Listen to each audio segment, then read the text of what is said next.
சிறுகதை காசு சீரியல்ல ஸ்ருதியோட ஆட்டிடியூடை கொஞ்சம் மாற்றணும். அது மட்டும் இல்லாமல் இந்த ட்ராக்ஸ் எல்லாமே ரோகிணி இப்போதைக்கு மாட்ட வைக்காமல் இருக்கிறதுக்கு டேரக்டர் கொடுக்குற முட்டு தான் அப்படின்னு சொல்கிறவங்க இந்த வீடியோக்கு லைக் பண்ணிக்கோங்க. ஸோ சிறுகதை காசில் அடுத்தது என்ன ஆக போகுது அப்படின்றத பார்க்கலாம். சேனலை சப்ஸ்கிரைப் பண்ணிக்கோங்க, பெல்லைக்கான மறக்காமல் கிளிக் பண்ணிக்கோங்க. இப்போது இன்றைக்கான எபிசோடில் பார்த்தீங்க அப்படின்னா நம்ம ஸ்ருதி ரவியோட திருமண நாள் கொண்டாட்டம் அப்படின்றது நடந்துகிட்ருக்கு. இப்போது இதில் ஸ்ருதியை காணும் அப்படின்றதால ரவி என்ன பண்ணுறதுன்னு தெரியாமல், யார்கிட்ட என்ன போய் பேசுகிறதுன்னு தெரியாமல் மண்டபத்தில் வர்றவங்கெல்லாம் அவங்கள வரவழைச்சு சந்தோஷமாக தான் இருக்கவங்க காமிச்சிட்ருக்காரு, சமாளிச்சிட்ருக்காரு. ஆனால் ஸ்ருதி அப்பா வந்து ரவியை கூப்பிட்டு என்னாச்சுன்னு சொல்லி கேட்கும்போது கூட ஒன்றும் இல்லை, மேக்கப் போட்டு வந்துட்டுருக்காங்க, லேட் ஆகிடும், வந்துட்டுருக்காங்க நம்ம சமாளிக்கிறாரு.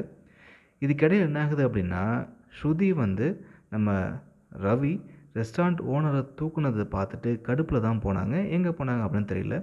இதுக்கிடையில் நம்ம மீனாவும் முத்துவும் ஸ்ருதி தேடி அலைஞ்சிட்ருக்காங்க. அப்படி தேடி அலையும் பொழுது தான் ஸ்ருதி வந்து வக்கீலை பார்க்க போயிருக்காங்க, அதுவும் ரவிகிட்ட இருந்து விவாகரத்து வாங்குறதுக்கு போயிருக்காங்க அப்படின்ற விஷயம் தெரிய வருது.